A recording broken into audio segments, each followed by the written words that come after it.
दोस्तों नमस्कार। कर्ज में डूबते भारत के बारे में आपको कोई जानकारी है? क्या आपको पता है कि इस देश में से कितनी विदेशी पूंजी इस दौर में निकाल ली गई? क्या आपको जानकारी है कि सरकार जो सब्सिडी अलग अलग क्षेत्रों में देती है वह कितनी कम कर दी गई है? क्या आपको जानकारी है कि जिस इंफ्रास्ट्रक्चर को लेकर और जिस डिसइन्वेस्टमेंट को लेकर सरकार हवा से बातें करना चाहती थी वो सब कुछ ठहर सा गया है? क्या वाकई आपको जानकारी है कि इस देश के भीतर अर्थव्यवस्था को लेकर सरकार जो अभी तक ये मानती रही कि देश चलाने के लिए पैसा चाहिए, पैसा डिसइन्वेस्टमेंट से आ जाएगा, निजीकरण से आ जाएगा, लेकिन जब वहां से भी पैसा रुक गया तो जो चीज बिकती नहीं है उसको गिरवी रख दीजिए और कर्ज उठा लीजिए। और कर्ज लौटाएगा कौन? शायद कोई नहीं जानता है, क्योंकि जब से मोदी सरकार सत्ता में आई है तब से 2023 के मार्च तक, जी ये फाइनेंशियल ईयर है 2022-23, 100 लाख करोड़ रुपया भारत अंतर्राष्ट्रीय बाजार से कर्ज के तौर पर उठा चुकी होगी। उसका लगभग 99% हिस्सा उठा चुकी है। तो कर्ज में डूबे हुए भारत की अनकही कहानी आज आप सुन लीजिए, क्योंकि आप तो इस देश की आर्थिक राजधानी मुंबई की सियासत में उलझे रह गए। इस देश के भीतर में सियासत प्रोडक्शन यानी उत्पादन पर ध्यान नहीं देती है। इस देश के भीतर की सियासत इस देश की अर्थव्यवस्था को हाशिए पर ढकेलती नहीं है, बल्कि कर्ज लेकर इस देश को कर्ज में डुबो देती है। लौटाएगा कौन? पैसा लौटेगा कैसे? और जब लौटेगा नहीं तो जिन्होंने पैसा भारत को दिया है वह किस रूप में भारत से पैसे की वसूली करेंगे? क्या वो अपनी नीतियों को भारत में लागू करा देंगे? और उनकी नीतियां इस देश के मजदूरों के, किसानों के या इस देश के नागरिकों के हक में नहीं होगी, वो कॉरपोरेट के हक में होगी। ठीक वैसे ही जैसे इस देश को चलाने के लिए सरकार के रोज रोज आंकड़े आते हैं, देखिए जीएसटी से इतनी कमाई हो गई, लेकिन सरकार यह नहीं बताती है कि टैक्स के दायरे में जीएसटी के जरिए इस देश के हर नागरिक को लाया जा चुका है, लेकिन कॉरपोरेट टैक्स इसी दौर में कम कैसे हो गया? कॉरपोरेट को कौन सी रियायत दी जाती है? कॉरपोरेट के साथ सरकार क्यों खड़ी हो जाती है? इन सारी बातों पर गौर आज करने की जरूरत है, क्योंकि दुनिया के सामने एक सवाल मंदी का भी है, रिसेशन। अंतर्राष्ट्रीय तौर पर यह माना जा रहा है कि जितना नोट छापना था छाप लिए, महंगाई जो बढ़ रही थी उस पर काबू लाने के लिए इंटरेस्ट रेट जो बैंकों का बढ़ाना था बढ़ा लिए। अब सामने मंदी मंडराने लगी है, और मंदी का मतलब क्या होता है वह भी भारत जैसे देश में, खासतौर से तब जब अर्थव्यवस्था डामाडोल हो और उस दिशा में कोई ध्यान देने की स्थिति में ना हो।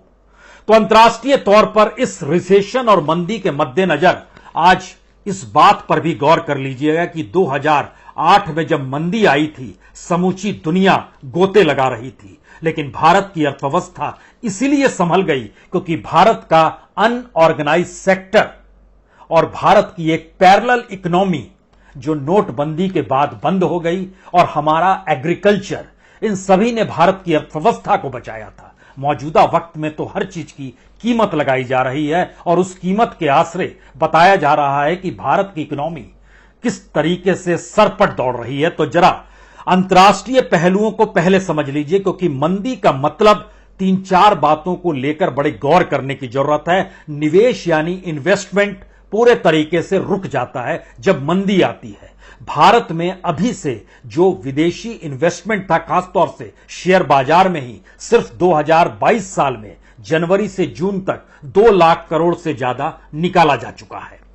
दूसरा सवाल आता है कि जो भी उपभोग और लेन देन की जो परिस्थितियां होती है उसमें एक झटके में कमी आ जाती है, कंपनियां बंद हो जाती है, प्रोडक्शन रुकने लगता है और रोजगार खत्म होने की स्थिति में देश आने लगते हैं। यह मंदी की दूसरी परिस्थिति है।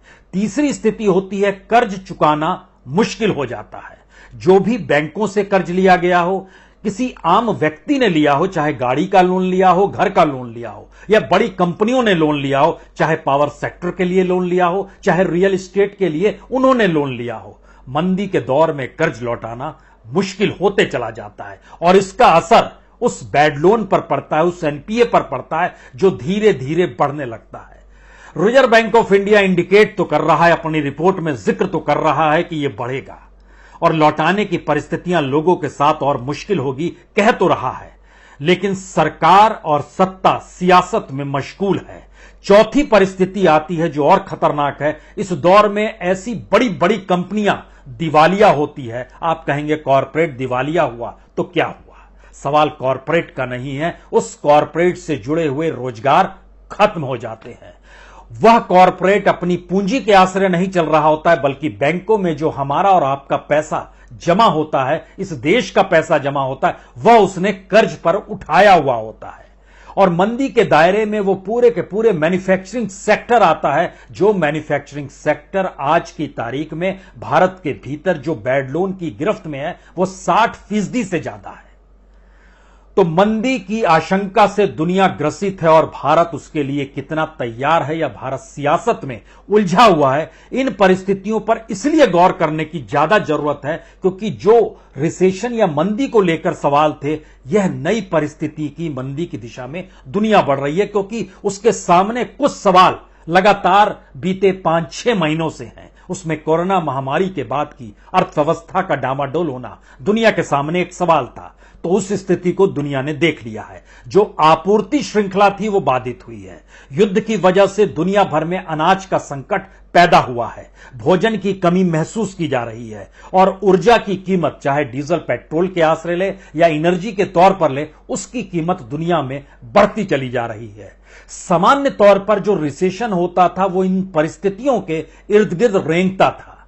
नई परिस्थितियों का जो आकलन किया जा रहा है उसमें महंगाई का बढ़ना है, कमाई का नहीं होना है, रोजगार का घट जाना है, लेन देन कम होते चले जाना है, दिवालिया होने की परिस्थितियों का बढ़ते चले जाना है, बैंकों का एनपीए या बैड लोन और बढ़ते चला जाएगा और कर्ज में डूबे हुए देश और ज्यादा कर्ज लेने की स्थिति में आकर खड़े हो जाएंगे। लेकिन एक सच यहां पर यह भी है, दुनिया पैसा बांटने से कोताही नहीं बरतती है, खासतौर से भारत जैसे विकासशील या गरीब देश को लेकर। और शायद यही वो परिस्थितियां हैं जिसके दायरे में हम आप सियासत में उलझे रह गए। लेकिन आरबीआई की रिपोर्ट की जानकारी आती है कि 31 मार्च 2022 तक जो भारत के ऊपर कुल लाइबिलिटी है, जिसको हम लोग कर्ज कहते हैं, वह 133 लाख करोड़ से ज्यादा की है। 133 लाख करोड़, जी। अगर उससे ठीक पहले के क्वार्टर में जब आप चले जाएंगे, 31 दिसंबर को देखेंगे, तो यह 128 लाख करोड़ था। 128 से 133 लाख करोड़ हो गए, यानी 3 महीने में 5 लाख करोड़ का कर्ज बढ़ गया। उससे पहले के 3 महीने में आइएगा, तब 125 लाख करोड़ था, उसमें 3 लाख करोड़ और बढ़ा था। सवाल इतना भर नहीं है, सवाल यह है कि इस दौर में कर्ज जिस रूप में लगातार बढ़ते चला जा रहा है, वह अंतर्राष्ट्रीय कर्ज जिस समय मोदी सत्ता सरकार में आई थी तब 53 लाख करोड़ हुआ करता था। और आरबीआई के अपनी रिपोर्ट इस बात की जानकारी देती है कि मार्च 2023 तक यह कर्ज 155 लाख करोड़ से ज्यादा का हो जाएगा, यानी 100 लाख करोड़ से ज्यादा का कर्ज मोदी सत्ता ने बीते 9 बरस में लिया होगा 2023 के मार्च तक। और अभी की जो स्थिति है उसमें इस बात का जिक्र है कि यह लगभग 150 से नीचे की परिस्थिति में झूल रहा है। 133 मार्च तक हुआ था, उसके बाद हर महीने जो रफ्तार है, ये रफ्तार बड़ी तेज है। तो क्या कोई सरकार अंतर्राष्ट्रीय कर्ज के आश्रय देश को चला सकती है? और सियासत में मशगूल सत्ताएं जब इस देश के भीतर में चुनाव जीतती चली जा रही हो और गारंटी इस बात की हो कि दुनिया कर्ज देने को तैयार है और भारत इस बात के लिए तैयार हो चला हो कि कर्ज आते चला जाएगा और उसमें हम डुबकी लगाते चले जाएंगे, तो इसका असर कहां कहां, कैसे कैसे, किस रूप में हो रहा है, यह आकलन इसलिए जरूरी है क्योंकि बड़ी तादाद में इस दौर में जो इक्विटी का पैसा लगा हुआ था, विदेशी पैसा जो शेयर बाजार में लगा हुआ था, सिर्फ जनवरी से जून तक 2,17,358 करोड़ रुपया इन्होंने निकाल लिया। क्यों निकाल लिया? क्योंकि इनको इंटरेस्ट रेट अमेरिका में ज्यादा मिलने लगा, वहां पर भी मंदी की परिस्थितियां हैं, महंगाई दर है, तो इंटरेस्ट रेट बैंकों ने बढ़ाया, ये अपना पैसा वापस ले जा रहे हैं। दुनिया तैयार हो रही है, क्या भारत तैयार है इस रिसेशन को लेकर, इस मंदी को लेकर? सिर्फ जून के महीने का जिक्र करें, जो बीता महीना सबसे सियासत वाला महीना रहा, उस महीने का गौर कीजिए तो शेयर बाजार से जो इक्विटी का पैसा, विदेशी पैसा लगा हुआ था, फॉरेन इन्वेस्टमेंट जिसको कहते हैं, वो 50,203 करोड़ रुपए इस दौर में निकाले गए। और अगर इस 2022-23 के फाइनेंशियल ईयर का फर्स्ट क्वार्टर को आप देखिएगा, यानी अप्रैल मई जून, 1,07,340 करोड़ इस दौर में निकाले गए। उससे पहले के 3 महीनों में 1,10,000 करोड़ रुपए निकाले गए। इस रूप में अगर पैसा भारत से निकल रहा है और विदेशी निवेश जो आना चाहता था वो नहीं आ पा रहा है, किसी भी सेक्टर में नहीं आ पा रहा है, डिसइन्वेस्टमेंट का टारगेट कम कर दिया गया है, तो व्यापक असर भारत की अर्थव्यवस्था पर लगातार पड़ रहा है। लेकिन उस दिशा में कोई देखे नहीं, इसके लिए व्यवस्था की जाती है उस सियासत ताने बाने की, जिस सियासत ताने बाने में हर कोई उलझ कर रह जाए। क्योंकि इसका असर कितना व्यापक है, यह सिर्फ इस बात से समझ लीजिए, सरकार अपने तौर पर जो भी अपने लिए और जनता के लिए संवाद बनाने के मद्देनजर सब्सिडी देती है, योजनाओं का ऐलान करती है, जो जमीन से जुड़े हुए मजदूर हैं, गरीब हैं, उनको लेकर जो ऐलान करती है, वहां पर भी सरकार की स्थिति नाजुक हो गई है। मसलन मनरेगा में पिछली बार की तुलना में 98,000 पिछले साल था, इस बार घट के ये 73,000 करोड़ हो गया।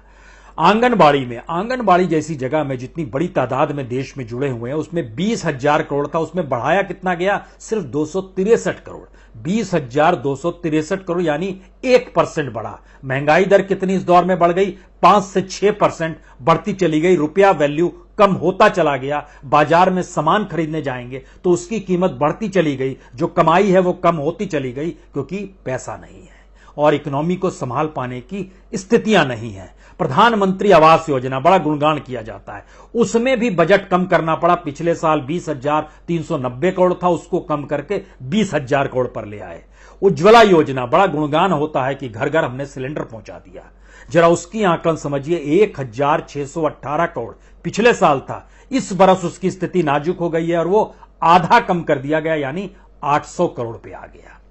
स्वास्थ्य मंत्रालय का बजट वह भी कम हो गया, जो 88,665 करोड़ था, उससे घटकर 87,251 करोड़ आ गया। सरकार अपने तौर पर दस्तावेज में दिखाती है 89,000 करोड़, यानी बताती है हमने लगभग 1,000 करोड़ रुपया बढ़ाया है। लेकिन जब आप दस्तावेजों को देखिएगा तो वो आपको कम ही नजर आएगा। एजुकेशन के क्षेत्र में बढ़ोतरी जरूर की गई है, 88,000 से 1,04,000 करोड़ किया गया, लेकिन यह पूरा पैसा कहीं भी हायर एजुकेशन में नहीं गया। हम अभी भी मिड डे मील और इस देश के भीतर में वेतन और पेंशन और इमारतों के रख रखाव में ही उलझे रह गए, क्योंकि जो 1,04,000 करोड़ रुपया है वह छात्रों पर जो खर्च होना चाहिए वह सिर्फ 10,000 से 12,000 करोड़ के बीच में है। बाकी पैसा नहीं खर्च होता है, वो खर्च होता है वेतन पर, पेंशन पर, इमारतों पर, रखरखाव पर, कर्ज लौटाने को लेकर। ये सारी परिस्थितियां, यानी इस दौर में जो खाद की सब्सिडी, खाद्य सामग्री की जो अनाज पर सब्सिडी थी 28% कम हो गई, पैसा नहीं है। उर्वरक की सब्सिडी 25% कम हो गई, पैसा नहीं है। पेट्रोलियम की सब्सिडी 11% कम की गई, पैसा नहीं है। यहां पर सवाल आया तब जीएसटी कैसे बढ़ रहा है। सरकार ने ऐसी व्यवस्था की हर प्रोडक्ट इस देश में जीएसटी के दायरे में आए। वह दूध हो, वो शहद हो, वह कुछ बिस्कुट हो, वो कलम हो, कुछ भी हो, जो भी आप सोच सकते हैं उसको जीएसटी के दायरे में लाया गया। अब न्यूनतम जरूरतों के सामान को इस देश की जनता तो खरीदेगी, और जीएसटी अगर सरकार का बढ़ रहा है तो सरकार जीएसटी से ही चल रही है, क्योंकि जीएसटी का इजाफा 1,44,000 करोड़ तक का जाना और कॉरपोरेट टैक्स का कम हो जाना, यानी जिस कॉरपोरेट की वसूली के आसरे देश की इकोनॉमी एक राहत महसूस करती थी, झटके में उस इकोनॉमी में बड़ा शिफ्ट लाया गया है। सवाल है कि रिसेशन का जो असर पड़ता है वह कॉरपोरेट और इंडस्ट्रीज पर पड़ता है। इन पर जब असर पड़ता है तो इसके रिफ्लेक्शंस बैंक में दिखाई देते हैं, और बैंकों पर जब असर पड़ना शुरू होता है तो जनता उससे प्रभावित हो जाती है। इन सारी परिस्थितियों में जो सामान होता है वो और महंगा हो जाता है, खरीद के लिए पैसा लोगों की जेब में और कम हो जाता है, बैंक इंटरेस्ट दे नहीं पाते हैं, लगातार लोन देना और कॉस्टली हो जाता है, महंगा हो जाता है। इन सारी परिस्थितियों के भीतर में अब के रिसेशन के लिए क्या वाकई भारत तैयार है, या वो सियासत में उलझा रहेगा। हम यहां पर 2008 का खासतौर पर इसलिए जिक्र करना चाहते हैं क्योंकि दुनिया के सामने जब मंदी 2008 में उभर कर आई तो उस वक्त के प्रधानमंत्री मनमोहन सिंह ने अमेरिका से कहा था, हम आपके यहां के 50 लाख लोगों को रोजगार दे सकते हैं। हमारे यहां ऐसा संकट नहीं है क्योंकि हमारा अनऑर्गेनाइज सेक्टर बहुत ऑर्गेनाइज था।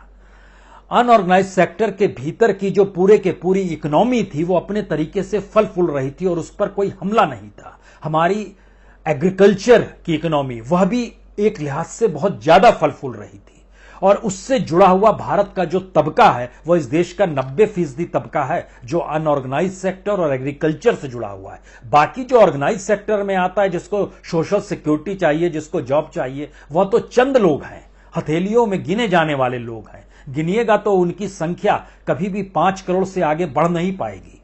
संकट किस पे आने वाला है? जो टैक्स पेयर है। संकट किस पे आने वाला है? जो इंडस्ट्री चला रहा है।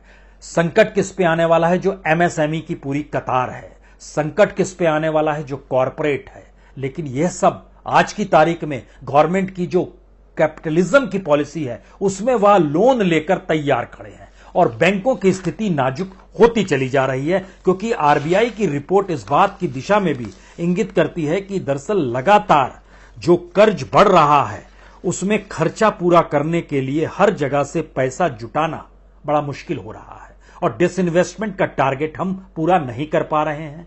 प्राइवेटाइजेशन और डीमोनेटाइजेशन को लेकर जो बीच का रास्ता हम लोग लगातार अपना रहे थे कि मोनेटाइज कीजिए हर चीज को और सेल करना शुरू कीजिए, उसमें और मुश्किल आती चली जाएगी। और आरबीआई ने एक जगह अपनी रिपोर्ट में यह भी लिखा है कि दरअसल कर्ज के आश्रय देश नहीं चल पाता। यह बड़ा छोटा पैरा है, लेकिन कर्ज के आश्रय देश नहीं चल पाता है तो 2014 मई का महीना भारत के ऊपर कर्ज था 53,10,000 करोड़ का।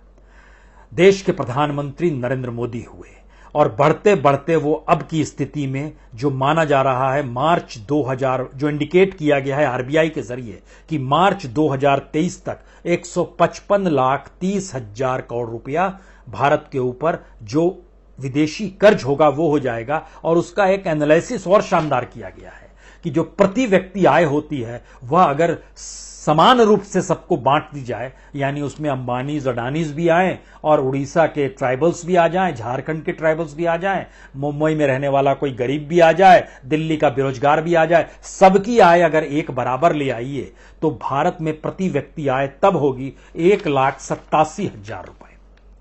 लेकिन जो कर्ज होगा वह 1,13,055 रुपए का कर्ज होगा। तो कर्ज लगातार बढ़ते चला जा रहा है और जो पूरी जीडीपी का 60% हमारा कर्ज में डूबा हुआ है पूरे तरीके से। इसीलिए सवाल यह नहीं है कि आप $5 ट्रिलियन के सपने किस रूप में देख रहे हैं। दुनिया पैसा देने को तैयार है और दुनिया की पॉलिसीज को आप अपने यहां रिफॉर्म के शब्द में लागू कराने की सोच के साथ आ जाइए, क्योंकि 2014 के बाद से जितने भी रिफॉर्म जिस जिस क्षेत्र में हुए हैं, चाहे वो कंपनी रिफॉर्म हो, चाहे लेबर रिफॉर्म हो, चाहे एग्रीकल्चर रिफॉर्म हो, चाहे ब्यूरोक्रेसी के रिफॉर्म हो, हर रिफॉर्म की परिस्थिति को देखिए तो मैक्सिमम रिफॉर्म आपको सर्विस सेक्टर में दिखाई देगा। उसके बाद जब आप रिफॉर्म की दिशा में जाएंगे तो मैन्युफैक्चरिंग सेक्टर और कॉर्पोरेट और इंडस्ट्री उसके दायरे में आनी शुरू होगी।